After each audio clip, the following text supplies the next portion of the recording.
Hello friends, मैं सुनीता अग्रवाल। मेरे channel पे आप सभी का बहुत बहुत स्वागत है। तो आज हम बनाएंगे बहुत ही ज्यादा टेस्टी रेसिपी। तो चलिए बनाना शुरू करते हैं। आज मैं आपको मीठी मठरी बनाना बताती हूँ, कैसे बनाई जाती है। इसे खास करके फेस्टिवल पे बनाया जाता है, लेकिन ये इतनी टेस्टी बनके तैयार होती है। आप इन्हें कभी भी बना करके खा सकते हैं और इन्हें एक बार बना करके महीनों रख के भी यूज कर सकते हैं। तो चलिए मठरी बनाना शुरू करते हैं। मठरी बनाने के लिए ये हमने 250 ग्राम मैदा लिए, यानी 2 कप। आप मैदे की जगह आटे का भी इस्तेमाल कर सकते हैं। ये हमने 50 ग्राम देसी घी लिया है, यानी 1/4 कप। देसी घी डालने से मठरियाँ बहुत ही ज़्यादा खस्ता और टेस्टी बनके तैयार होती हैं। आप चाहे तो घी की जगह ऑयल का भी इस्तेमाल कर सकते हैं। अब दोनों चीज़ों को हाथ से अच्छे से मिक्स कर लेते हैं। हम जितने अच्छे से मिक्स करेंगे मठरियाँ उतनी ज़्यादा खस्ता और टेस्टी बनके तैयार होंगी। ये हमने दोनों चीज़ों को अच्छे से मिक्स कर लिया है। अब हम इसके अंदर मौन चेक कर लेते हैं। तो थोड़ा सा मिश्रण हाथ में ले लेते हैं। देखिए हम मुट्ठी बांध रहे हैं तो इजीली मुट्ठी बंध रही है, इसका मतलब इसके अंदर मौन सही है। अब इसके अंदर थोड़ा थोड़ा पानी डाल करके हम डो बनाएंगे। पानी थोड़ा थोड़ा करके ही डालना है, जिससे कि ज्यादा ना हो जाए। इसका डो जैसे हम पूड़ियों का बनाते हैं उससे थोड़ा सा सख्त बनाना है। ये हमने डो बना लिया है, बस हमें इसी टाइप का डो चाहिए। अब इसे ढक करके हम 20 मिनट के लिए सेट होने के लिए रख देते हैं। 20 मिनट करीब हो गए हैं। अब ये डो भी सेट हो गया है। अब हम इसे थोड़ा सा और चिकना कर लेते हैं। अब ये डो भी चिकना हो गया है। अब इसकी हम छोटी छोटी लोइयां तोड़ लेते हैं। हमें इस तरीके से छोटी छोटी लोइयों को तोड़ना है। इस तरह हम सभी लोइयां तोड़ के तैयार कर लेते हैं। लोइयां आप अपने हिसाब से थोड़ी सी छोटी या बड़ी भी तोड़ सकते हैं। इस तरह हम सभी लोइयों को तोड़ के तैयार कर लेंगे। ये हमने लोइयों को तोड़ लिया है। इसमें से हम एक लोई ले लेते हैं और इस लोई को हम इस तरीके से थोड़ा सा चिकना कर लेते हैं। देखिए अब ये लोई चिकनी हो गई है।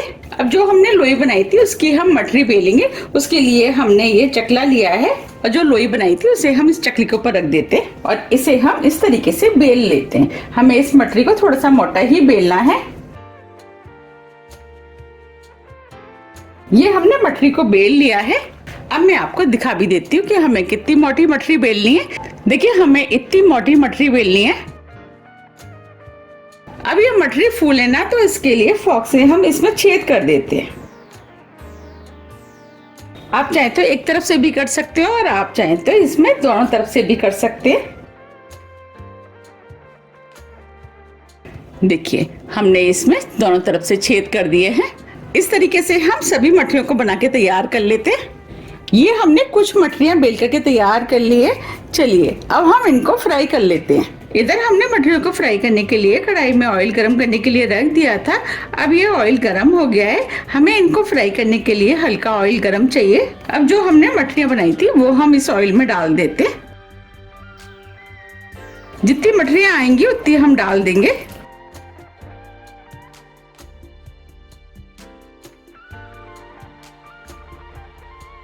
अब इन मठरियों को हम स्लो मीडियम फ्लेम पे फ्राई होने देते हैं। जब ये हल्के गोल्डन कलर की हो जाएंगी इसके बाद हम इनको पलटेंगे और ये मठरियाँ जैसे जैसे फ्राई होती जाएंगी ऊपर आती जाएंगी। आप देख पा रहे हैं मठरियाँ ऊपर आ गई हैं। अब हम इनको पलट देते हैं। ये हमने मठरियों को पलट दिया है। अब इन्हें हम दूसरी तरफ से भी फ्राई होने देते हैं। हमें इन्हें स्लो मीडियम फ्लेम पे ही फ्राई करना है, जिससे कि ये अंदर तक सिक करके खस्ता बने। अगर हम इन्हें तेज फ्लेम पे फ्राई करेंगे तो ये ऊपर से तो सिक जाएंगी लेकिन अंदर से कच्ची रह जाएंगी। मैंने अपने चैनल पे काफ़ी तरह की मठरियों की रेसिपियाँ डाली हुई हैं, उन्हें काफ़ी पसंद भी किया गया है। आप मेरे चैनल पे जाके उन सभी रेसिपियों को देख सकते हैं। अब इन्हें सिकने देते हैं। अब ये मठरियाँ सिक गई और हल्के गोल्डन कलर की हो गई हैं। अब हम इनको निकाल लेते हैं। आप सुन पा रहे हैं ये क्रिस्पी हो गई है। इन्हें हम छलनी में निकाल लेते हैं।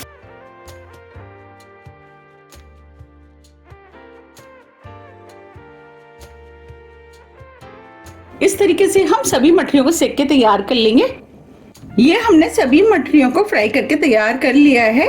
अब हम इनको पाग लेते हैं। उसके लिए 1.5 कप चीनी हम इस पैन में डाल देते हैं। अब इसमें आधा कप पानी डाल देते हैं। अब चीनी को लगातार चलाते हुए स्लो मीडियम फ्लेम पे 2 तार की चाशनी बना लेते हैं। हमें इसे लगातार चलाते हुए पकाना है जिससे कि चीनी नीचे तली में ना लगे। अब चीनी भी मेल्ट हो गई है। अब ये मठरियों में खुशबू अच्छी आए और ये खाने में भी टेस्टी लगे तो इसके लिए 1/4 टीस्पून हमने छोटी इलायची ली है जिसे पीस लिया है वो डाल देते। थोड़े से केसर के धागे, इससे मठरियाँ देखने में सुंदर लगेंगी और खाने में भी टेस्टी लगेंगी। ये ऑप्शनल है, आप चाहे तो इनके बगैर भी मठरी बना सकते हैं। और सभी चीज़ों को अच्छे से मिक्स कर देते हैं। अब इस चाशनी को 2 से 3 मिनट करीब और पका लेते हैं। 3 मिनट करीब हो गए। अब हम चाशनी को चेक कर लेते हैं। देखिए हम इसे हाथ से चेक करेंगे। देखिए इसमें लंबा तार बनना है, इसका मतलब ये चाशनी बनके तैयार हो गई है। अब फ्लेम को स्लो कर देते हैं। अब जो हमने मठरी बनाई थी वो हम इसके अंदर डाल देते हैं और मठरियों को चाशनी में अच्छे से मिक्स कर लेते हैं। हमें इन मठरियों पर चाशनी की अच्छे से कोटिंग चाहिए तो उसके लिए हम मठरियों को इस तरीके से ऊपर नीचे करते हुए चाशनी की अच्छे से कोटिंग कर लेते हैं। फ्लेम को हम स्लो ही रखेंगे। जैसे जैसे इनके ऊपर अच्छे से कोटिंग आती जाएगी और चाशनी गाढ़ी भी होती जाएगी। ये मठरियाँ बनाने में जितनी आसान है खाने में उतनी ही ज़्यादा टेस्टी लगती हैं। आप देख पा रहे हैं चाशनी पहले से काफ़ी गाढ़ी हो गई है। अब हम फ्लेम को ऑफ कर देते हैं और चाशनी जैसे जैसे ठंडी होती जाएगी मठरियों के ऊपर अच्छी सी कोटिंग होती जाएगी। आप देख पा रहे हैं चाशनी पहले से काफ़ी गाढ़ी हो गई है और इनके ऊपर अच्छी सी चाशनी की कोटिंग भी हो गई है। अब हम मठरियों को गैस पर से नीचे उतार लेते हैं। अब मठरियों को हम अलग अलग कर लेंगे जिससे कि मठरियाँ आपस में चिपके ना। आप देख पा रहे हैं मठरियों के ऊपर चाशनी की अच्छे से कोटिंग हो गई है। अब ये मठरियाँ देखने में और भी ज्यादा सुंदर लगे तो इसके लिए हम इसके ऊपर थोड़े से पिस्ते की कतरन डाल देते हैं और इसे हम मिक्स कर देते हैं। अब इन मठरियों को हम प्लेट में निकाल लेते हैं। देखिए कितनी बढ़िया मठरी बनके तैयार हुई है। ये मठरियाँ खाने में बहुत ही ज्यादा टेस्टी लगती है। आप इन मठरियों को जैसे कि आप करवा चौथ, गोई, आटे, दिवाली आ रही है, आप उस पर बनाइए, सभी को बहुत ज्यादा पसंद आएंगी। अभी ये मठरियाँ काफी गर्म है, ये ठंडी होने के बाद और भी ज्यादा खस्ता हो जाएंगी तो अब हम इनको ठंडी होने देते हैं। अब ये मठरियाँ ठंडी हो गई हैं। अब मैं आपको पास से भी दिखा देती हूँ। देखिए कितनी बढ़िया मीठी मठरी बनके तैयार हुई है। लग रही है ना बिल्कुल मार्केट जैसी। अब मैं आपको तोड़ के भी दिखा देती हूँ। देखिए बनी है ना कितनी खस्ता। आप इन्हें किसी भी एयर टाइट डिब्बे में भर करके रख सकते हैं। ये महीनों खराब नहीं होती है और जब भी आपको खानी है आप निकाल करके खा सकते हैं। अगर आपको मेरी रेसिपी थोड़ी भी पसंद आती है तो रेसिपी को लाइक कीजिए, चैनल को सब्सक्राइब कीजिए और ज़्यादा से ज़्यादा फ्रेंड और फैमिली के साथ शेयर कीजिए।